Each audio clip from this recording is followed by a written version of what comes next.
بسم اللہ الرحمن الرحیم الحمد للہ رب العالمین والصلاة والسلام علی سید المرسلین محمد وعلی آلہ واصحابہ ومن تبعہم بإحسان الی یوم الدین وبعد۔ معزز ناظرین، السلام علیکم ورحمۃ اللہ وبرکاتہ۔ باب التہجد باللیل۔ قال الامام البخاری رحمہ اللہ حدثنا علی بن عبد اللہ قال حدثنا سفیان قال حدثنا سلیمان بن ابی مسلم عن طاووس سمع ابن عباس رضی اللہ عنہما قال كان النبي صلى الله عليه وسلم اذا قام من الليل يتهجد قال اللهم لك الحمد انت قيم السماوات والارض ومن فيهن۔ رات میں تہجد پڑھنا اور اللہ تبارک و تعالیٰ کے اس فرمان کا بیان، رات کے کچھ حصے میں تہجد پڑھو، یہ ذاتی تمہارے لیے ہے۔ حضرت عبداللہ بن عباس رضی اللہ عنہ روایت کرتے ہیں، کہتے ہیں کہ نبی صلی اللہ علیہ وسلم جب رات میں اٹھتے تھے اور تہجد پڑھتے تھے تو یہ دعا کرتے، اے اللہ ساری تعریفوں کا مستحق تو ہے، تو ہی آسمان و زمین اور ان کے اندر پائی جانے والی ساری چیزوں کو سنبھالنے والا ہے۔ ساری تعریفوں کا مستحق تو ہے، آسمان و زمین اور ان میں پائی جانے والی ساری چیزوں کی بادشاہی تیرے لیے ہے۔ ساری تعریفوں کا مستحق تو ہے، تو آسمان و زمین کا نور ہے۔ ساری تعریفوں کا مستحق تو ہے، تو آسمان و زمین کا بادشاہ ہے اور ساری تعریفوں کا مستحق ہے۔ تو سچا ہے، تیرا وعدہ سچ ہے، تیری ملاقات سچ ہے، تیری بات سچ ہے، جنت حق ہے، جہنم سچ ہے، تمام انبیاء برحق ہے اور محمد سچے ہیں، قیامت سچ ہے۔ اے اللہ میں تیرا فرما بردار ہوں، تیرے اوپر ایمان لایا، تیرے اوپر بھروسہ کیا، تیری طرف رجوع کیا، تیری خاطر تیرے دشمنوں سے لڑائی کی اور تجھی سے فیصلہ چاہتا ہوں، لہذا تو میرے اگلے پچھلے چھپے کھلے سارے گناہوں کو بخش دے۔ تو ہی کسی کو آگے کرنے والا اور کسی کو پیچھے کرنے والا ہے، تیرے سوا کوئی معبود برحق نہیں۔ یہ باب تہجد کا ہے اور حدیث میں بتایا گیا ہے کہ جب نبی صلی اللہ علیہ وسلم رات میں تہجد کے لیے اٹھتے تو یہ دعا پڑھا کرتے تھے۔ باب فضل قیام اللیل، رات میں تہجد پڑھنے کی فضیلت کا بیان۔ عبداللہ بن عمر بیان کرتے ہیں کہ آدمی نبی صلی اللہ علیہ وسلم کے زمانے میں جب کوئی خواب دیکھتا تو اسے آ کر رسول صلی اللہ علیہ وسلم سے بیان کرتا۔ میں بھی تمنا کرتا تھا کہ کوئی خواب دیکھوں اور رسول اکرم صلی اللہ علیہ وسلم سے آ کر بیان کروں، اور میں جوان تھا۔ رسول اکرم صلی اللہ علیہ وسلم کے زمانے میں مسجد نبوی میں سویا کرتا تھا۔ ایک دن میں نے خواب دیکھا کہ گویا کہ دو فرشتے آئے، مجھے لے کر جہنم کے پاس گئے۔ جہنم ایسے تھا جیسے کہ کنویں کی مڈیر ہوتی ہے اور اس میں دو کھمبے تھے، اور جہنم کے اندر بہت سے لوگ تھے جن کو میں پہچانتا تھا۔ میں کہنے لگا، اللہ کے ذریعہ میں جہنم کی آگ سے پناہ چاہتا ہوں۔ کہتے ہیں مجھے ایک فرشتہ ملا، اس نے مجھ سے کہا، لم تورا، گھبراؤ نہیں۔ پھر میں یہ قصہ اور یہ خواب اپنی بہن حفصہ سے بیان کیا۔ حفصہ نے رسول صلی اللہ علیہ وسلم سے اسے بیان کیا تو آپ نے کہا، عبداللہ بہت اچھا آدمی ہے، کاش وہ رات میں تہجد پڑھتا۔ اس کے بعد عبداللہ رات میں بہت کم سوتے تھے، عام طور سے تہجد کی نماز پڑھا کرتے تھے۔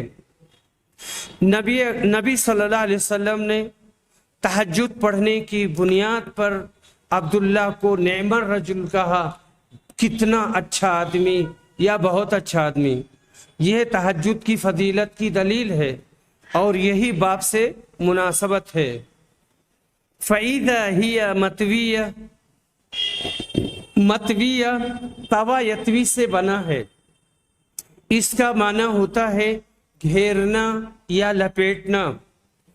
کنواں کھود کر کھلا چھوڑ دیا جائے، اس کو گھیرا نہ جائے تو اس کو قلیب کہتے ہیں، اور جب اس کی مڈیر بنا کر گھیر دیا جائے اور پانی بہنے کے لیے ایک طرف راستہ چھوڑ دیا جائے اور کنویں کے دائیں بائیں دو کھمبے کھڑے کر دیے جائیں جس پر پانی کھینچنے کے لیے چرخی کی لکڑی رکھی جا سکے، تو اس کنواں کو مطویہ کہتے ہیں۔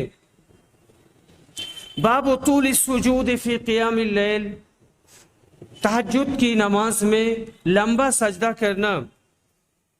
حضرت عائشہ رضی اللہ عنہا نے عروہ کو بتایا کہ رسول صلی اللہ علیہ وسلم 11 رکعت نماز پڑھتے تھے، یہی آپ کی نماز تھی۔ ان رکعتوں میں آپ کا سجدہ اتنا لمبا ہوتا کہ تم میں کا کوئی آدمی آپ کے سر اٹھانے سے پہلے 50 آیتیں پڑھ لیتا، اور فجر کی نماز سے پہلے 2 رکعت سنت پڑھا کرتے تھے، پھر آپ اپنی داہنی کروٹ پر لیٹ جاتے، یہاں تک کہ مؤذن آپ کو فجر کی اذان کے لیے فجر کی نماز کے لیے بتانے آتا۔ یہاں باب سے مناسبت یہ ہے کہ ابواب و صفتی صلاۃ میں یہ بات گزر چکی ہے کہ آپ اپنے رکوع اور سجدے میں اکثر یہ دعا پڑھتے تھے، سبحانک اللہم ربنا و بحمدک اللہم اغفر لی۔ حضرت عائشہ رضی اللہ عنہا کی ایک اور روایت سے معلوم ہوتا ہے کہ رات کی نماز کے سجدے میں آپ یہ دعا پڑھا کرتے تھے۔ رات کی نماز کا مطلب یہ ہے، بار بار یہ لفظ آئے گا، تہجد، سبحانک لا الہ الا انت۔ تو یہاں بتانا مقصود یہ ہے کہ تہجد کی نماز میں جو سجدہ ہوگا وہ کافی لمبا ہوگا۔ باب ترک القیام للمریض، بیمار آدمی کا تہجد کی نماز چھوڑ دینا۔ اگر آدمی بیمار ہے اور تہجد کی طاقت نہیں رکھتا اور اس کی بیماری بڑھ سکتی ہے یا پریشانی ہو سکتی ہے تو نہ پڑھے۔ نبی صلی اللہ علیہ وسلم کچھ دنوں تک بیمار تھے، 1 رات تک یا 2 رات تک، تو آپ نے قیام نہیں کیا۔ جندب بن عبداللہ بیان کرتے ہیں، کہتے ہیں کہ کچھ دنوں تک جبریل علیہ السلام نبی صلی اللہ علیہ وسلم کے پاس نہیں آئے، تو قریش کی ایک عورت نے کہا، یہ ابو لہب کی بیوی تھی، اس کا نام جمیل تھا، کہ ابطأ علیہ شیطان، کہ اس کے شیطان نے ان کے پاس آنے میں دیر کی۔ یعنی وہ یہ تصور کرتی تھی کہ رسول کے پاس ایک شیطان آتا ہے، تو کہا ان کے شیطان نے ان کے پاس آنے میں دیر کی۔ تو یہ سورت نازل ہوئی، وَالضُّحَىٰ وَاللَّيْلِ إِذَا سَجَىٰ مَا وَدَّعَكَ رَبُّكَ وَمَا قَلَىٰ، قسم ہے چاشت کے وقت کی، قسم ہے رات کی جب وہ چھا جائے، تیرے رب نے نہ تم کو چھوڑا ہے نہ تم سے ناراض ہے۔ باب تحریص النبی صلی اللہ علیہ وسلم علی صلاۃ اللیل والنوافل من غیر ایجاب، نبی صلی اللہ علیہ وسلم کا لوگوں کو تہجد کی نماز اور نفل پر ابھارنا بنا واجب کیے ہوئے۔ نبی صلی اللہ علیہ وسلم فاطمہ اور علی کے ہاں گئے اور ان کا دروازہ کھٹکھٹایا اور کہا کہ تم لوگ نماز کیوں نہیں پڑھتے؟ اس کا مطلب یہ ہے کہ ایک رات نبی صلی اللہ علیہ وسلم گئے اور ان کو جگایا نماز پڑھنے کے لیے۔ ام سلمہ رضی اللہ عنہا بیان کرتی ہے کہ نبی صلی اللہ علیہ وسلم ایک رات جاگے، تب آپ نے کہا سبحان اللہ، اللہ کی ذات پاک ہے، آج کی رات کتنے فتنے اترے، آج کی رات کیسے خزانے اترے، یعنی رحمت کے، ان کمرے والیوں کو کون جگائے گا؟ بہت سی دنیا میں کپڑا پہننے والی عورتیں آخرت میں ننگی ہوں گی۔